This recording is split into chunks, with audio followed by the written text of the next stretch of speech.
Olá pessoal, no vídeo de hoje falaremos sobre leishmaniose tegumentar.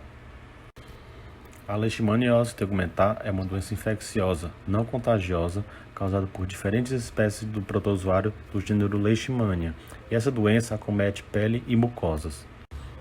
Ela é considerada pelo OMS como uma das 6 mais importantes doenças infecciosas pelo seu alto coeficiente de detecção e a capacidade de produzir deformidades. A leishmaniose ocupa o segundo lugar entre as protozooses transmitidas por vetores, superada apenas pela malária. A leishmaniose tegumentar é uma doença de notificação compulsória, assim como a leishmaniose visceral. O agente etiológico da leishmaniose é o protozoário pertencente à família Trypanosomatidae. Ele é um parasita intracelular obrigatório das células do sistema fagocítico no mononuclear. E ele se apresenta de duas formas principais: a flagelada ou promastigota ou a flagelada ou a mastigota. Dependendo da espécie da leishmania, a leishmaniose tegumentar terá diferentes apresentações. Na forma mucosa, ela é causada pela Leishmania brasiliense. Já na forma da leishmaniose cutânea, ela é causada por 3 espécies: a Leishmania brasiliensis, Leishmania amazonensis e Leishmania guianensis. Já a leishmaniose cutânea difusa é causada pela Leishmania amazonensis. O modo de transmissão da leishmaniose é por meio da picada de insetos transmissores infectados. Não há transmissão de pessoa a pessoa.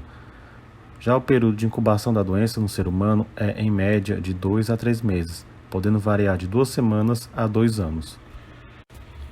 O vetor de transmissão da leishmaniose são os insetos da família dos flebotomíneos, conhecido popularmente como mosquito-palha, tatuquira e birigui. Esses insetos ocorrem em todo o território brasileiro.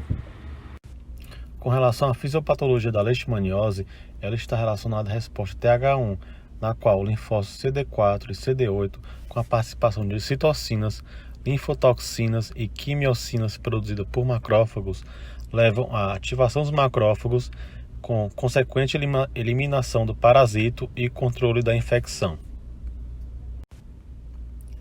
Na resposta TH1, ocorre a diminuição do número de parasitos, com redução do estímulo da resposta imune, que leva à cicatrização das lesões, controle do processo inflamatório e aumento da função de fibroblastos.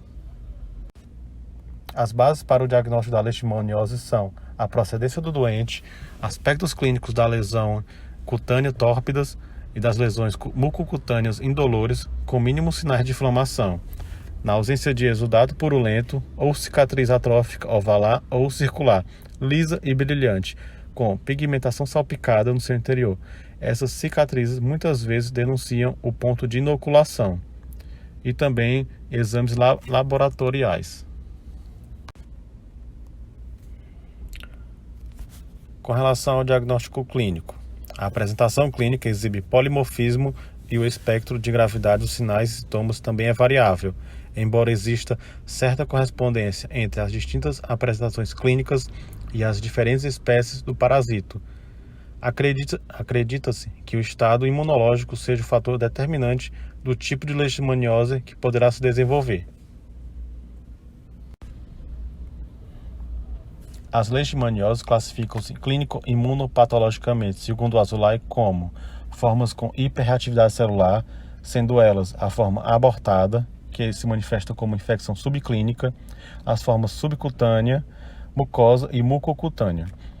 As formas com hiporreatividade celular, que se manifestam como a forma cutânea difusa primária, forma vichovianoide, forma cutânea difusa secundária, leishmaniose pós-calazar e forma visceral, que é o calazar.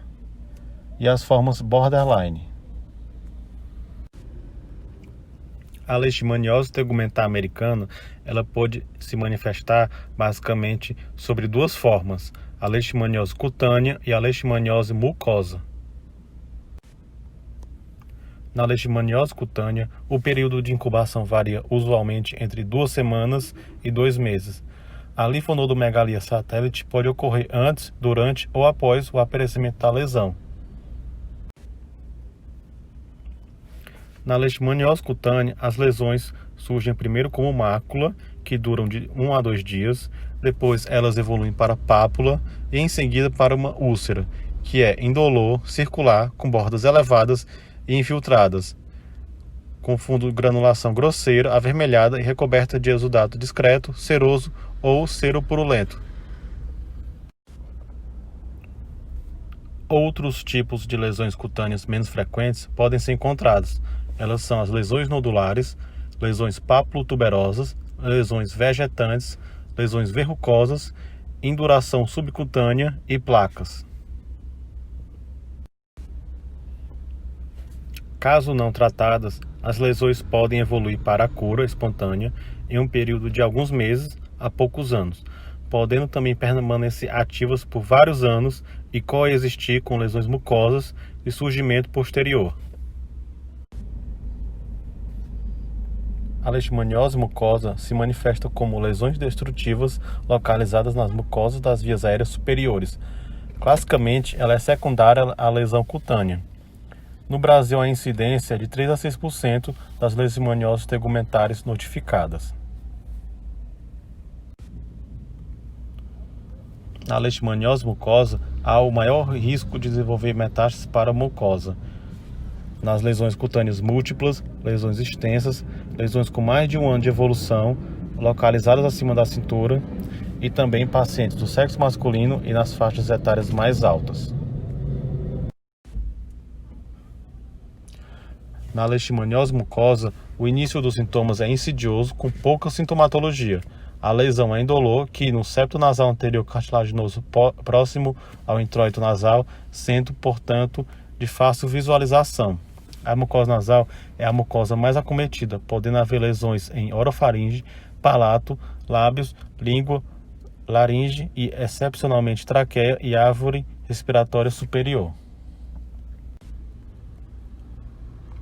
Com relação ao diagnóstico clínico da leishmaniose mucosa, ao exame das mucosas é possível encontrar nas lesões eritrema, infiltração, crostas, pontos sangrantes, erosão e ulceração com fundo granuloso.